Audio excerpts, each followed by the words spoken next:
Have you ever wondered what truly happens when you go no contact with someone who always seemed just out of reach? Someone who pulled away every time you got closer? I'm Jim Rohn, and if you've ever loved a dismissive, avoidant partner, you know the quiet heartbreak of trying to hold a connection that keeps slipping through your fingers.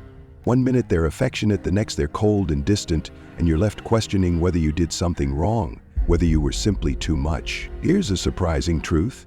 The distance you feel isn't proof that you are unlovable. It's often the avoidance defense system reacting to intimacy, not a reflection of your value. Their withdrawal triggers your deepest fears, not because you're broken, but because your nervous system craves consistency, safety, and emotional attunement. Going no contact isn't just about silence. It's about breaking free from a cycle where your worth is tied to someone else's fear. In today's video, we'll dive deep into the psychology of how no contact affects a dismissive avoidance, why it matters for your healing, and how to shift your focus from chasing to choosing yourself. I'll walk you through how to hold space for your feelings without collapsing into old patterns of self-blame or self-abandonment. You'll learn how to reclaim your emotional dignity and stand firmly in your own worth no matter how the other person responds. If you're ready to stop spinning in confusion, to start healing with clarity and strength, you're in the right place. Make sure to subscribe to the channel and hit the notification bell so you don't miss any of the grounded, emotionally intelligent insights that can help you build the secure, lasting connections you deserve. Because your healing isn't just about getting over them. It's about coming home to yourself. After a breakup with a dismissive, avoidant partner, one of the first things that happens, though it might not be obvious from the outside, is that they often experience a sense of immediate relief. Suddenly, they feel free again, free from needing to report to anyone, free from emotional expectations, free to do exactly what they want without feeling the pressure of connection. In their mind, it's not just about losing a relationship. It's about regaining a sense of control over their own life. And if you've ever loved someone with avoidant tendencies, you know that control often felt like a silent tug-of-war in the relationship. They wanted closeness, but only on their terms. When they're single, they no longer feel the tension of needing to manage emotional demands, whether real or perceived. It's important to understand this isn't necessarily because they didn't care about you. It's often a coping mechanism built into how they relate to emotional intimacy itself. And right after the breakup, this coping mechanism can make them appear indifferent or even relieved, which can feel incredibly painful if you're the one left still caring, still hoping. Now, it's crucial to ask yourself, is this truly about them being avoidant, or is it simply about the reality of the connection you had? Avoidant behavior can be complex. It doesn't always look the same, and from the outside, it can be incredibly difficult to decode. If you're feeling unsure whether there's even a real chance for reconciliation, I encourage you to check the resources linked in the description. There's a specific quiz I've created to help you reflect through a secure lens. Another hidden dynamic that unfolds post-breakup is emotional numbing. Avoidant individuals are often skilled, sometimes exceptionally so, at shutting down their feelings. This isn't healthy emotional regulation, it's suppression. It's pushing away vulnerability instead of working through it. Speaking from personal experience, as someone who once operated from an avoidant place, I used to believe that suppressing my emotions was a form of strength. It felt like I was mastering my feelings, but really, I was disconnecting from them. Instead of feeling grief, sadness, or loss, avoidants often bury themselves in work, hobbies, distractions, anything that keeps them from sitting with emotional discomfort. Sometimes they even turn to substances to avoid their inner world. That's why you'll often see avoidants thriving professionally after a breakup, excelling at their jobs, staying hyper-focused. Because emotional intimacy isn't required there. Success at work becomes a safe space where they don't have to risk being hurt. But from your perspective, standing on the outside, it can feel unbearable. They seem so unaffected. They don't reach out. They don't show sadness. Their face is unreadable, cold even.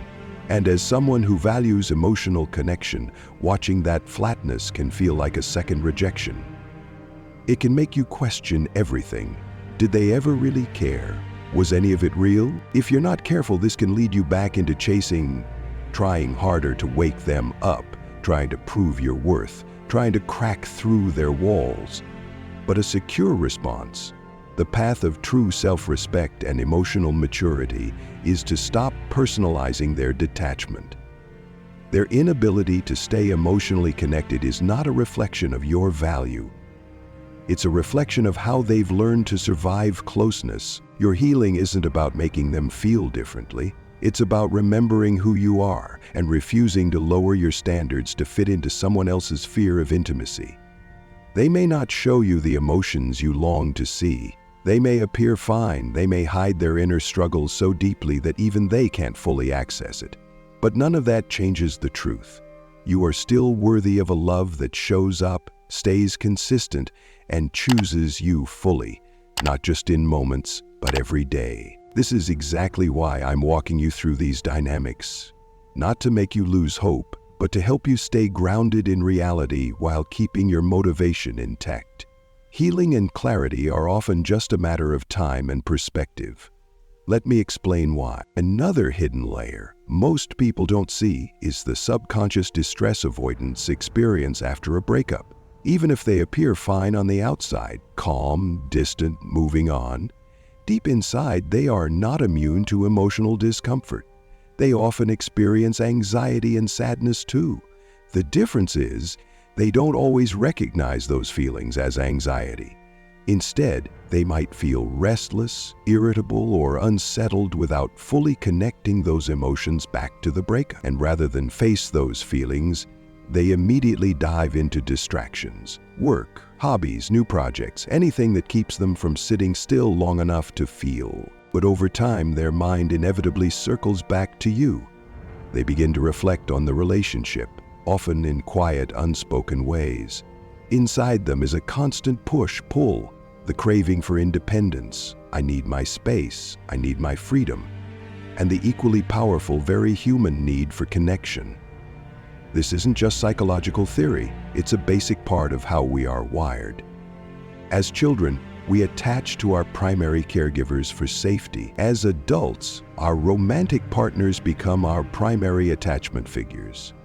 And that deep need to bond doesn't just disappear because someone has avoidant tendencies. The challenge for the dismissive avoidant is that while they may long for connection in theory, in practice, relationships feel overwhelming. They like the idea of closeness, but the lived reality of emotional intimacy often feels too intense, too exposing, too stressful for them to handle easily. So what do they do with no contact? Typically, they turn inward.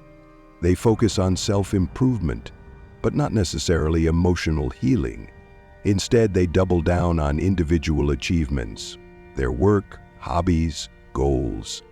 They become self-reliant to an extreme, believing that if they just succeed enough, accomplish enough, they won't have to feel the emotional gaps inside. Ironically, this is a space where you, if you have an anxious attachment style, can learn something important. Instead of spiraling in worry or chasing validation, this is your opportunity to turn the energy inward, toward your own self-work. Learn how to anchor yourself in emotional security. Learn how to communicate your needs clearly and respectfully. Learn to hold your own boundaries without shame. This period isn't just a waiting game for them to come back. It's a priceless window for you to grow into the secure, self-respecting version of yourself you were always meant to be. Meanwhile, avoidants typically avoid emotional conversations, not just with you, but with everyone. They often don't open up to friends or family about the breakup.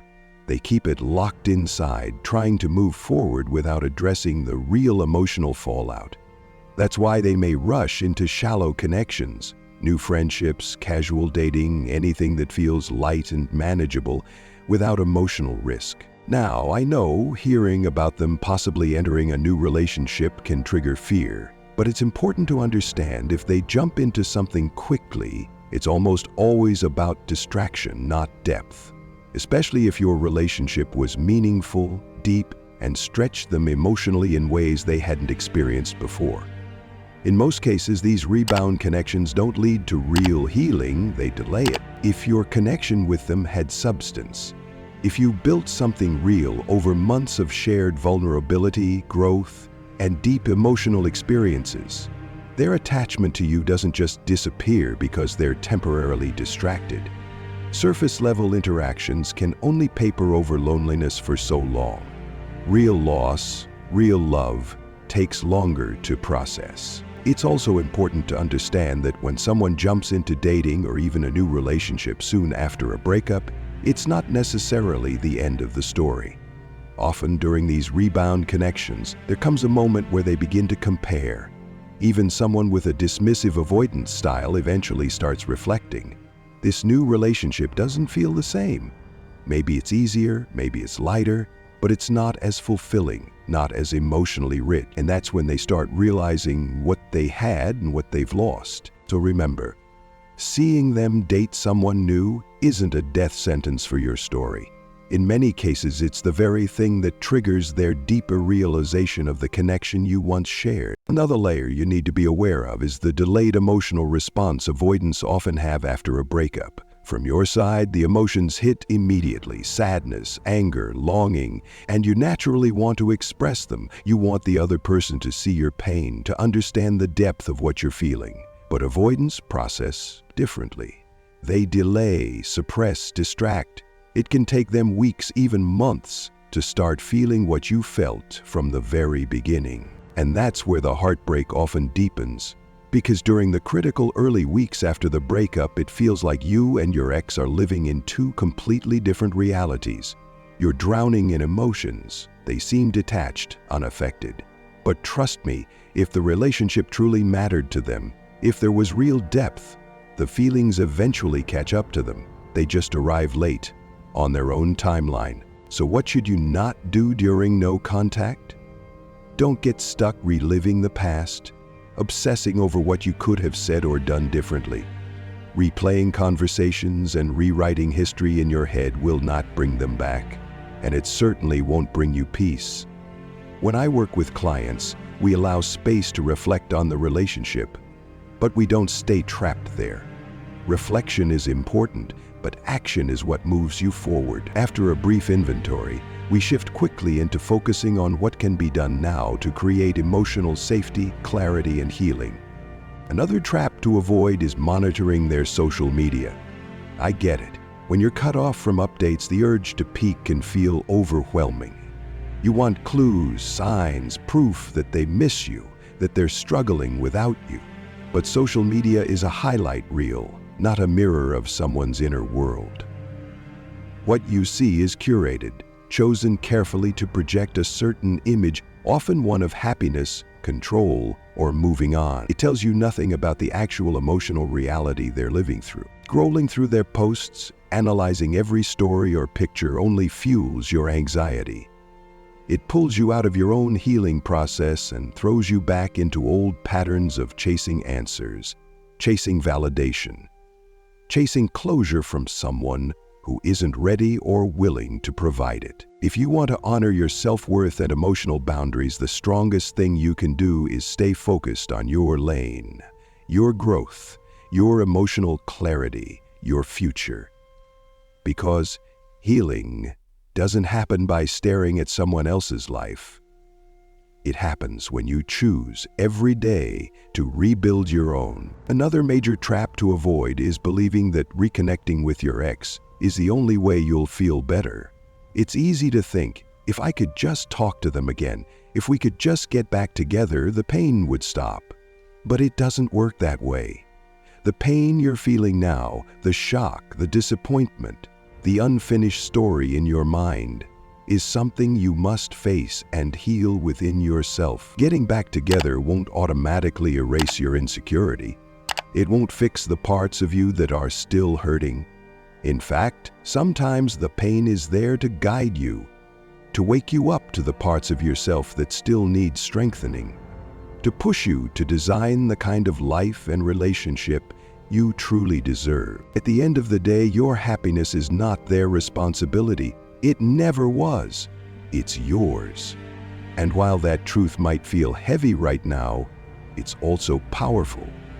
This breakup, painful as it is, can be a turning point, a chance for you to step into the role of your own healer, your own champion. So during no contact, what should you be doing? You suddenly have all this time back. 36, 48 extra hours you're not spending focused on them. Use that time wisely. If you let that time stay empty, your mind will naturally fill it with negative spirals, loneliness, anxiety, rumination.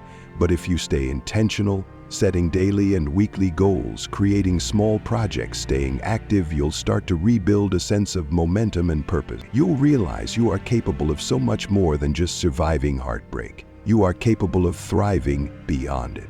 One small but powerful action you can take is right here, watching videos like this, learning, growing. But growth isn't just about listening, it's about doing. Reflection is useful, therapy is powerful. But nothing changes until you act. Even something small, reaching out to a friend, taking a walk, picking up a new hobby. Momentum comes after action, not before. Don't wait to feel motivated. Start now with tiny steps. No one feels worse after a good conversation, a little exercise, a spark of joy. Give yourself permission to move, even when part of you still feels stuck. As for reconnecting with your ex, you need to understand, vulnerability terrifies a dismissive avoidant. To them, needing someone feels weak, unsafe. So if there's ever a path back to connection, it must be done slowly, without pressure, without judgment. You'll need patience, more than you might want to give, because avoidants move at a cautious pace when it comes to emotional intimacy. They need to feel it's safe before they even consider stepping forward. But patience doesn't mean losing yourself. It doesn't mean putting them on a pedestal and chasing them blindly. As you grow during no contact, part of your job is to raise your own standards. Early on, you might have felt like you needed them to be happy. But now, you need to ask yourself a deeper question. Is this person actually capable of meeting the kind of relationship I want to build? Because chances are, if I had asked you 6 months ago, you could have listed real issues in the relationship. Things that weren't working, needs that weren't being met, moments where you felt unseen. Those issues still matter. Loving someone doesn't erase the reality of what you deserve. Getting back together should never come at the cost of your emotional integrity. It's not about just patching things up because you're lonely. It's about building something better. And if they can't meet you there, the strongest, most self-loving choice you can make is to walk toward a new relationship that can. My entire focus in this work is not just to help you get back together, but to help you build a stronger, healthier, more fulfilling relationship, whether with your ex or with someone new. Because sometimes reconciliation is beautiful, but other times, the greatest gift you can give yourself is the courage to walk away, to trust that better love is still ahead. As we wrap up today, I hope you're walking away with some important truths in your heart. Healing after loving a dismissive avoidant partner isn't about chasing closure or forcing a reunion. It's about recognizing that your worth isn't up for negotiation. It's about understanding that real love, love that feels safe, consistent, and mutual, can never be built on fear, avoidance, or emotional unavailability. Throughout this video, we talked about the hidden emotional patterns avoidants experience after a breakup, why their healing timeline looks so different from yours, and how important it is to stop personalizing their distance. We explored why choosing action over rumination and building a solid foundation within yourself is the path that truly leads you forward, whether reconciliation happens or not. The core message is simple but powerful. Choose your self-worth over temporary emotions. Don't chase people who can't meet you. Build a life that reflects your highest values and deepest needs. That's where real fulfillment lives. Not in someone else's validation, but in your own growth and emotional integrity. Thank you so much for staying with me until the end. It means a lot to share this space with you. If today's message resonated, I invite you to share your thoughts or your own experiences in the comments. Your voice matters here. And if you want more grounded, empowering insights like this, make sure to subscribe to the channel and turn on the notification bell so you never miss a new video. You are capable of creating the love, the life, and the inner peace you deserve. Keep choosing yourself. Keep moving forward. Your future is bigger, brighter, and more beautiful than you can even imagine right now.